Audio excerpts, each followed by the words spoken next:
Okay, so I believe we're live now.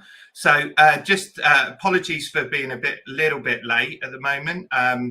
Hopefully people will still be around. But technical difficulties, that's the way. Unfortunately, we're not using Remo, so we wouldn't have had technical difficulties if we were. But I'm Andy Sanford from We Are Lean and Agile, and we help people deliver continuous improvement in their organization. And how I came across Remo and Hoyin was, during COVID, trying to do more effective online events, trying to be able to engage people.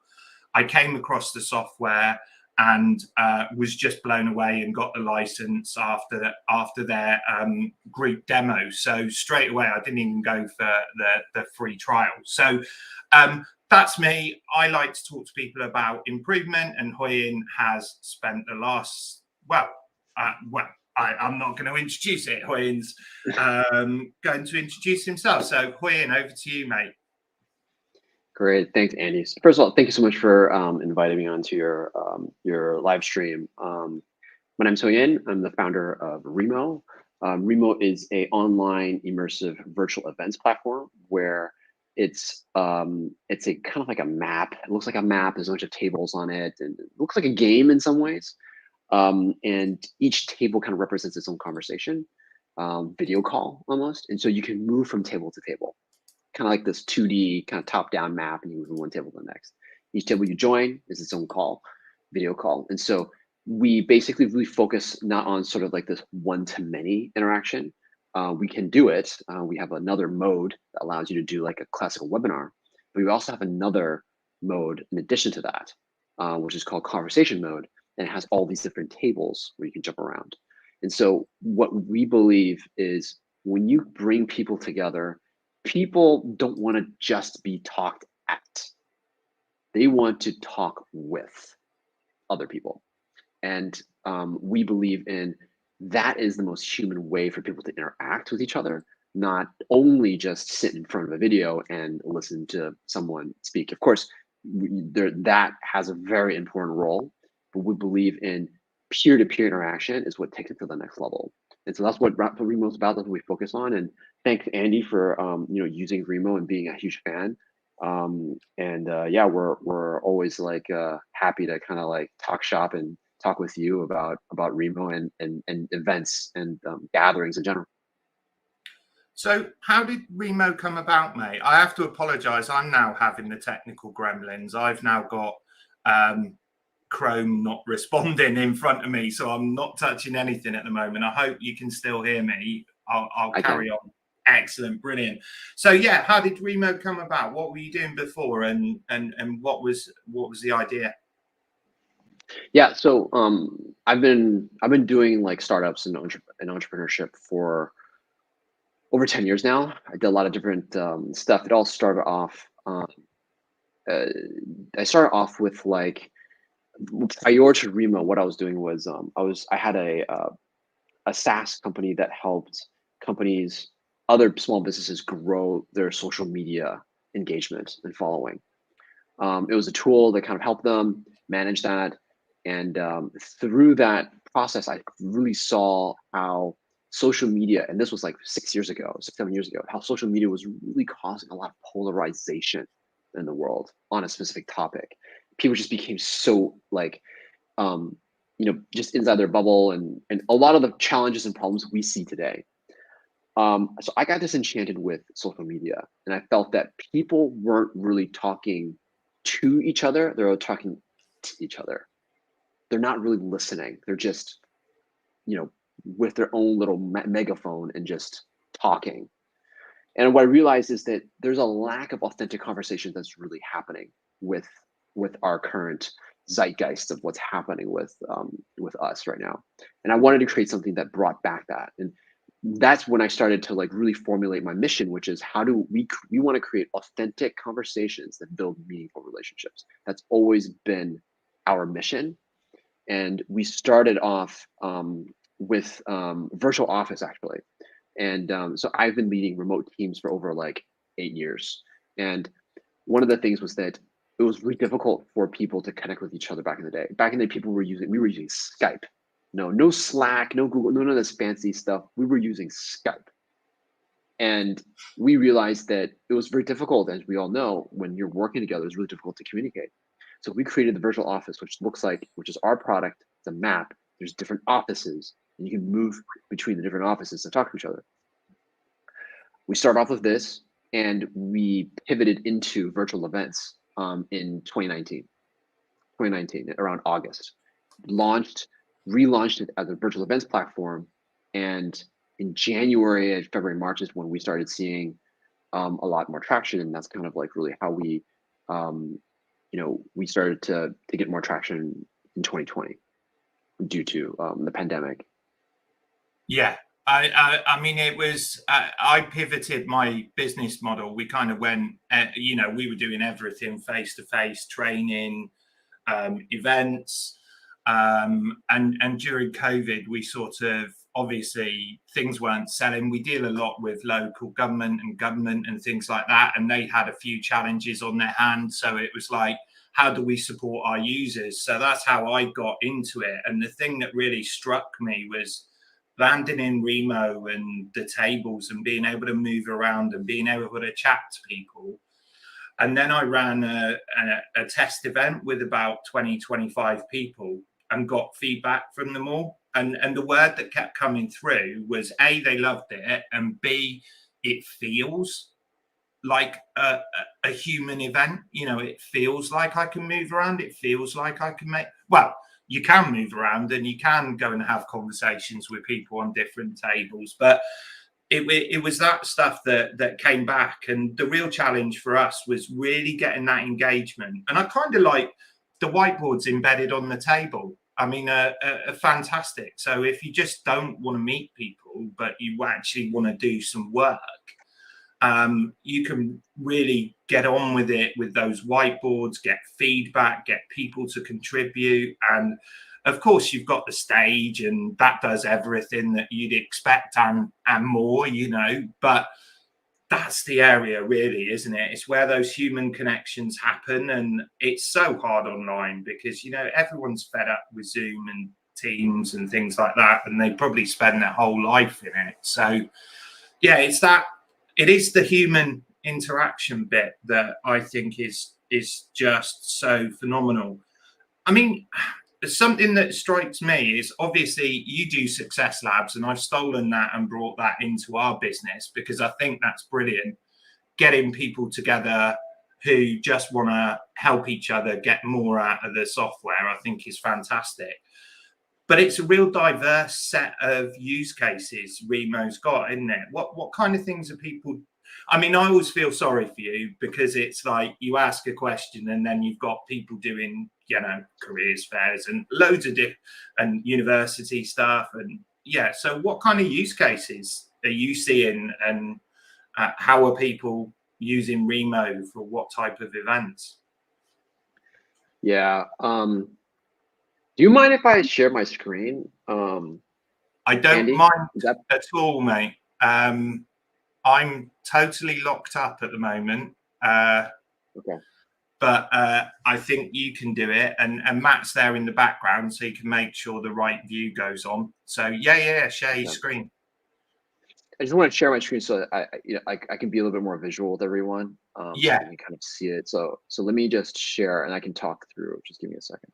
So I can kind of like talk through like what I'm talking about, what I'm going through here. Okay. So I've shared my screen. Just let me know if that's going to go through. Okay, perfect. Yeah. So this is what the platform looks like. You see all these tables. This is me right here.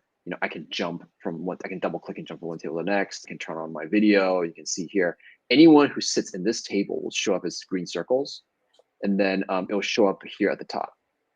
So when I go to another table and there's different people here, you have a different set of video tiles at the top. So this is just me because I'm there by myself. And so, so if you look at this, you've got like some what we call sponsor banners on the left and right. And we also, this map you can customize. So what one of the challenges with Remo is we have too many use cases. We have so many different types of people that are using Remo. That is definitely a challenge in itself. So so the base case is people use us for networking and like something like a similar to a webinar. But they have a networking component to it in the webinar. Some of them just do networking. They come here, they just come and meet people. So we have a lot of like professional associations that use us for that. And then we have a lot of corporate businesses that kind of use that. So these are kind of like more external facing, like to like a customer base or to leads or for community events, etc. Then you have like universities that do job fairs and poster sessions, which are sort of like these like science fairs where like graduates would put their huge poster and they will show like their thesis, like their PhD, thesis work, and they just stand in front of the poster and just talk to people, whoever that comes by. So it's like a trade expo, but for graduate students. You can think of it that way. And they love our platform because they can use our whiteboard and they can grab a different table and just kind of do their thing. And people will change the layout to fit their use case. Same thing with job fairs. We also have people that use us for internal meetings at a business level. They'll use it for town halls. They'll use it for training. They use it for workshops. There's a huge component where people use us to conduct facilitation of workshops to help people learn and interact. Workshops and training nowadays are leaning more into interaction and engagement, like active application. Like I learn something and then I do a worksheet, or I do something, I work together with some people, we collaborate. And so the whiteboard is like very effective to do that. Being able to go, so we have in here, we have something like a presentation mode here. So I'm gonna click on this and go into this. And this presentation mode is like any kind of webinar model that you've seen before. And then like, this is what, like there's like chats here, there's Q&A and participants. We have this like audience view. So what people do is they will go back and forth between this presentation mode and the conversation mode, that the map, so to speak, just now. They'll go back and forth, back and forth. For example, just turn this button, I'm gonna go back to the floor. So they'll go back and forth. So that's the ability to do that allows people to do workshops really, really well. Because then the workshop is like, oh, I want to do X, Y, and Z. I want to talk to you guys and share with you guys this. Okay, now go to your tables and talk about this topic, and then come back up, and then we'll share and we'll do a sharing. So a lot of these like physical facilitation techniques that used to be you could not do online because of the complexity and all that stuff, you can now do it online. And so so the use cases, like we've got crazy ideas. Like we have somebody that's trying to do funeral, like people's funerals on here. Weddings, we have people do weddings on our platform. It's quite broad. Yeah, I think someone was doing Joe Biden's inauguration, I think, celebration. There was a massive one that was done for that. We've done a big supply chain event for a massive company in Siemens, where they, wanted to get all their suppliers together and be able to have conversations and multiple halls and parallel things. So yeah, really, I think the thing is with Remo, your imagination is the limit, isn't it? With the flexibility of the floor plans, you can really sort of make something bespoke, something sort of branded for a company, or and there's some awesome people in the marketplace making some very, very nice sort of floor plans and things like that. So obviously it's iterated as technology products do. You've improved it across the last 2 years. There's a vast number of improvements that I've seen. And also I think that continuing commitment to Success Labs. Do you just want to say what Success Labs is about? Yeah, sure. So Success Labs is like is a very, very frequent sort of like a master class you can think of, where people come in and we have someone from Remo that will then meet with a group of people, mostly are our customers. Sometimes we get leads, but mostly customers that come and we just talk about how people use the product. And what's great about Success Labs is that we ourselves as a company learn, because as creators, it's really interesting. You know, when you create a platform and then people figure out very creative ways how to use it, a lot of times ways that we have not ever thought of ourselves, and how they are trying to make Remo fit into their use case. Those are some of the most interesting questions that we ourselves have done. And we've done a lot of work around some of the suggestions that people have made that were relevant to other people, and trying to make it, you know, more how would I say, like more applying some of the best practices that other people have done across the entire community, and that builds the community knowledge base. And to me, that's really valuable. Remo is, I mean, I would like to say that it's simple to use at the beginning, but it's definitely something that you can master. There's definitely a lot of things that you can do if you dive deeper into it. I kind of see it that way. And so there's just varying levels of complexity that you could use Remo for, and Success Labs basically kind of shares that information out into the open. Yeah, I love it, because you get all these people from around the world coming together to kind of share what they're doing and how they're using Remo and how they're leveraging. And I don't know, I've probably learned about, you know, how to use OBS and virtual backgrounds and things.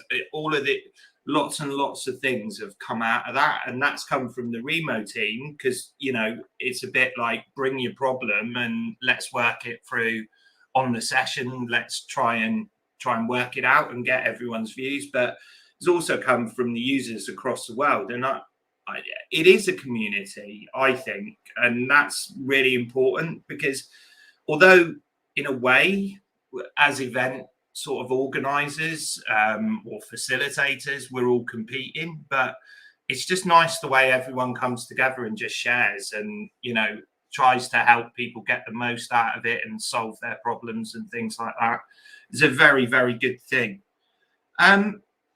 So obviously everything's been virtual for a while. What do you think about the whole online versus physical versus hybrid debate, and where does Remo sit in those? I can certainly see it having a massive position in online and hybrids. What do you think? Do you think physical's coming back properly, or has it been a case that people have learned that actually you can get a lot of the value without a lot of the cost? What do you think? Yeah, I mean, we've been talking to customers, our customers, and we've been paying attention to some of the trends. Physical is definitely going to come back at some point. It's not. I think it's you know, the speed at which comes back. I think that's harder to predict. I think it'll be faster in some areas, like in some countries or states in the U.S. that are, you know, highly vaccinated, etc. Like in the UK, like the vaccination rate is pretty high. Those will be brought in pretty quickly. So what happened before was like virtual events was for everything, all kinds of events, all kinds. I think what virtual events has done is that, number one, people now realize there's a different way to attend events. Like it's not like a 1 or a 0. It's not like you attend or you don't. Now it's like, well, I can attend it for 10 minutes. I can attend it for 30 seconds if I wanted to, and then leave. I mean, there's a huge number of people that are now would never have gone to your event to begin with. Now they can. So you've expanded your market. And I think what I've noticed is that people are now realizing that the physical events and the virtual events are actually two different audiences. They're different audiences. So what that means is you're going to have you're going to have some events that are more for virtual audience and some events are physical audience, depending on what the goal and purpose and what you're trying to do, and also the preferences. So I don't think I mean, virtual events may decrease a bit because now people can do physicals. The events that were originally supposed to be physical, like for example, if you had an event in London, and it was within the city of London for people in London, they're going to go back and go back physical for that. But if it was a regional event for like all across, London and so many of the other regions close to London, that would be interesting because then now people don't have to take the train. There's like a lot more different, things that you could do to get there. Those events I think will continue to happen. In fact, those events might increase because now they're attacking like a much more different audience. So, so that's kind of my thoughts there. Hybrid is something where I think it's very still uncertain. I think it's very uncertain. I think people were like talking about hybrid as like the buzzword. This is going to be the future. Blah blah blah. I think it's a bit more nuanced than that. I think it's more of like which types of events, like large events. The bigger the event, the more likely I think they could do hybrid if they want, because they got the budget. They can do two. We could do a physical and virtual in parallel, in two teams, two separate teams. That's what you're supposed to do. Yeah. Yeah. I think you said the really some of them word there. Sorry, mate. Budget. Yeah, go ahead. I think if you are looking at hybrid, you are basically looking at doubling your budget. And if you want to do it well, you need the production team and all of that sort of stuff, the AV stuff. And there's a lot of complexity in how do you balance the experience for the two audiences. Like you said earlier, I think there are two audiences, and I think you have to really, really think about that. But it does up the complexity. But I am kind of a fan of having those two streams and very much not trying to make them come together. Although there are some wild and wacky things that people are doing with virtual presence devices in the physical event, allowing you to talk to. But again, we're talking budget on budget on budget then, aren't we? And I suppose the thing that I'm getting a lot of feedback from people is that finance directors have noticed how much money they've saved during COVID of people not traveling and, still getting the events and things like that. So I don't know. It'll be interesting to see where it goes. But I think you're right. It's a case of there will be some physical events because there are events that lend themselves to being physical. But definitely, I don't see virtual going away anywhere.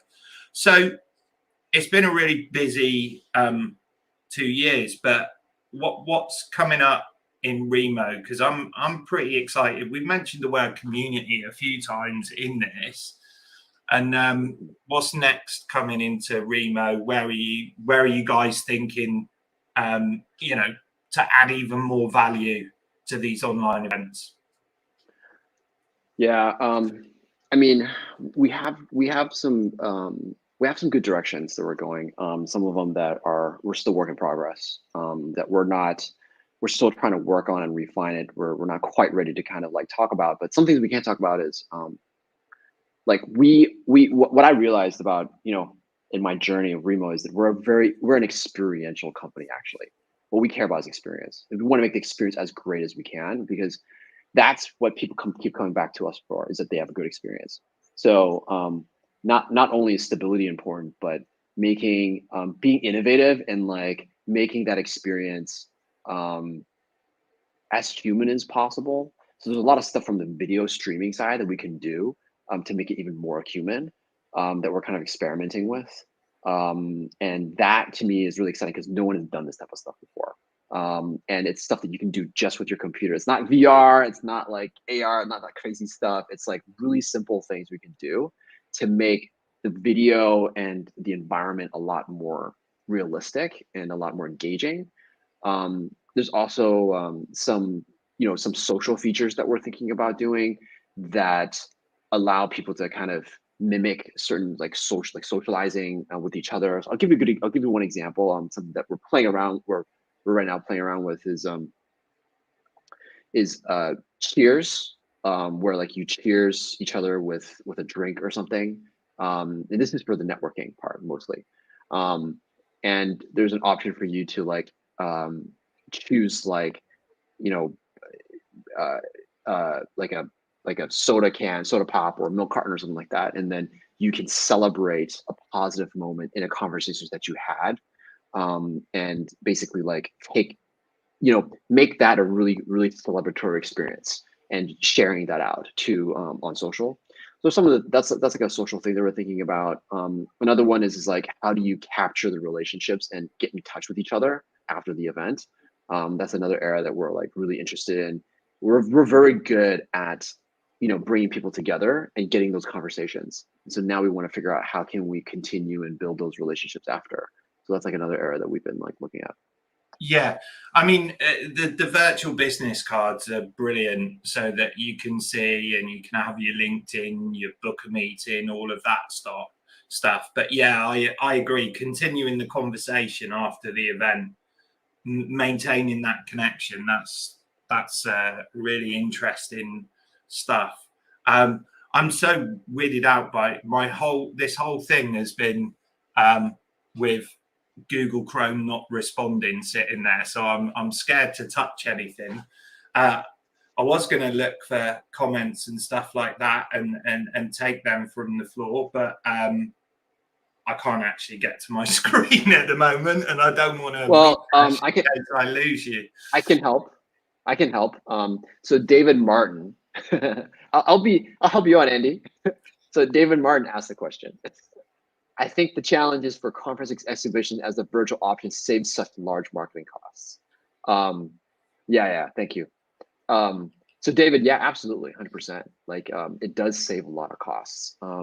There's a balance though, unfortunately, as a conference and exhibitor owners, based off of feedback that we got, which is like, well, it's not as human, it's like people love face-to-face, like that's, and by the way, like I want to meet people face to face. Like I'm not like always in my little like cave, like just doing virtual events all the time. Like Remo is not supposed to replace human interaction face to face. Like technology is not supposed to do that. Technology is not supposed to replace. It's not some like Blade Runner dystopia. You know what I mean? Like that is not realistic in my mind, because humans will always be human, and unless there's like some sort of Matrix type deal, we're really we're pretty far away from that, and so like a lot of people really miss that part. The thing where conferences and where it saves costs is if the audience is highly geographically dispersed. The more dispersed, the better. So I'll give you an example. If this was a global conference about lean and agile principles, global, not regional, global, and you had to fly in order to get there to see some great speaker, blah, blah, blah, all that stuff, then that makes a lot of sense. Then the more dispersed it is, the better. But if it's like, a very regional thing, like within the UK, for example, it's like the more concentrated it is, then the less likely that it's going to be. It's going to be virtual, unless there's some other reason for that. But that's where the cost savings is the greatest, when the geographic distribution is the biggest. Yeah, definitely. I totally agree. That even regional events, if I'm honest, it's not just the event, it's the travel time and the cost on top of it and things like that. And but like you say, it really has opened up a whole different audience to many events. And I think I don't know what you've seen about growing numbers, but I think attendance has just been sort of going up and up for virtual events, because suddenly there's a whole audience who couldn't make physical who are now able to make online. And I think that's brilliant. And it's a great leveler as well, because there are people with different needs who would struggle to go and do a physical event, but now can access the information because it's on a computer and because they've got they don't need to travel 2 days to sort of go and get there. So again, I can't see any other I can't see any questions at all. Is there anything else, Matt? If there is, do you wanna put that one up?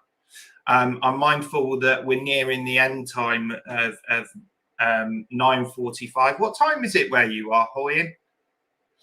It's 4:38 right now. PM or AM? PM. Okay. Oh, that's not too bad then. That's not too bad. I thought it was stupid o'clock in the morning, but no, that's good. Are you seeing any more questions there, Hoyin? No, I don't see anything. I think the only thing I would mention in addition is that like when what I think to me is most exciting about virtual events is imagine you're in a small town and in any country, and your goal was you wanted to further your career. You wanted to learn about virtual events. You want to learn about lean and agile for your business. That it you could never have gotten those opportunities to meet and network with those people. Never. You would have just been in that small town, and you would be limited with the world with you, and also potentially just looking online and looking at forums and stuff like that. But very difficult to actually meet and network with people and actually try to develop a business or whatever it is. Now that barrier is gone. It's gone. Like you could do pretty much any kind of networking that you want to meet people, find the right customers, find anybody that you want through going to events. And I think that to me is the empowering part that I think is what makes me really excited. Yeah, actually, David Martin just asked another, or he had another comment. So yeah.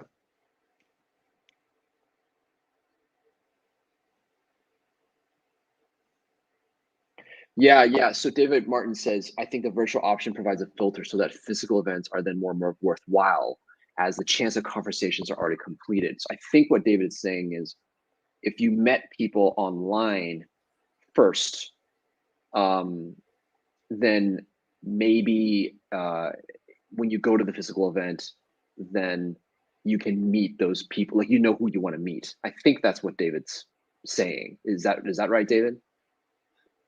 I mean, that Like sounds. you kind of. Sorry. Yeah, sorry. Go ahead. No, I was just going to say that sounds perfect. You know, you've already made connections in that virtual space. Then when you go to the physical event, you can actually hook up and have a conversation, and you're already further on than you were. I also think that what people missed during COVID, because we did surveys with the people that were coming to our events using the more traditional methods, and what people missed was, you know, number one was always the corridor conversations, the non-sessions, you know, just the stuff that you bump into someone, you chat to them, you'd have a really interesting conversation. Also the ability to talk to speakers, which with traditional webinars, yeah, you can do a bit of Q&A and there's a bit in the chat and things like that, but actually physically being able to talk to them, brought to the stage, or actually talk to them in the networking area. And I think the other one was just moving around and chatting to people, you know, and not feeling constrained. So those were the three things that were consistently top, and we did it for about 10 events in a row, and they were always up there with people just going, that's what we miss. And I think that's that special sauce that Remo's got, really, which is doing that stuff so amazingly well and differently. I mean, I don't think I've been on many other platforms that have recreated that in such a human way, in a way that people will say it feels right, it feels good.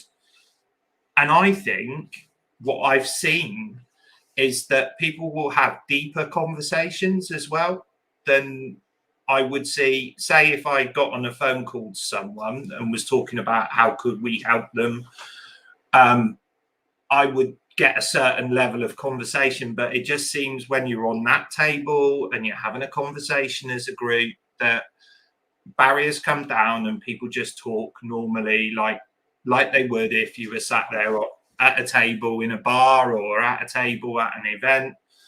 I suppose, yeah, that's the really important thing for me, I think. What's interesting for me is I think sponsors need to think about these events differently rather than thinking, we'll sit at the side and people will come round for their freebies. I think it's all about going in and engaging people, in conversation at tables and being part of the event more. That's been an interesting thing for me to notice because I'm kind of a bit of both in most events. What do you think about that? If you're a business, what approaches should you be taking in these? So you mean like what to approach in terms of like you mean like if they should continue doing virtual or No. both? So like a traditional event, trade show, you've got a stand, you've got some pens, and you can do that in Remo. Obviously, people can have their stands and have their pens and stuff like that. But what I see is it's more important to go and be part of the event and network around the tables and be part of the conversations rather than expecting people to come to you, because people are having such rich conversations at the tables. And there's no free pens or t-shirts or things like that. You can obviously do giveaways, but there's none of that normal stuff to bring them to you, and the conversation is strong. So it just requires a bit of a different mindset, I think, for sponsors. It does. I mean, one of the things that we want to do for sponsors is that have sponsors create more unique experiences in order to draw them in. So that's one area that we actually want to do in next year. But currently, yes, that is true. Like you do have to work a bit harder to kind of go out and talk to people, and virtual, it just has slightly different rules in general. Like we try to make it as close to like human experience as possible, but there's just some just some things we just can't. Like people just behave slightly differently. Like people are not as open. Like they're not. Once you get them in a conversation, they're fine. But if they're not as like, oh, let's like, they'll turn on their mic and cam. Some people don't like to turn on their mic and cam. Some people like don't know that you're supposed to go to a table, turn on your mic and cam and talk, for example. There's just some slight behavior differences that you have to nudge them in order to tell them like, look, this is how, it's almost like it's technology. Should I behave normally as if I was at an event? That's still a question mark because it's new and they've never seen this before. So, yeah. Okay, well, we are a couple of minutes over, so I just want to take time to say thank you, Hoyin. It's a pleasure, as always, to hear what you've got to say and to hear more about Remo and where it's going. And I'm excited. Obviously, I'm a user, part of the community. So thanks a lot for taking the time and doing this. And I will definitely see you soon in the next Remo events. I don't know when the next Meet the CEO event is, but it's probably only a few weeks away. It's so yeah. Thank you. Thank you so much. Yeah. No, yeah. I love doing this type of stuff. I love going on podcasts and changing and talking about stuff. So thank you for inviting me. Thank you. No problem. I just wish I hadn't been frozen since the start and not able to do anything. But Matt, could you end the broadcast, please?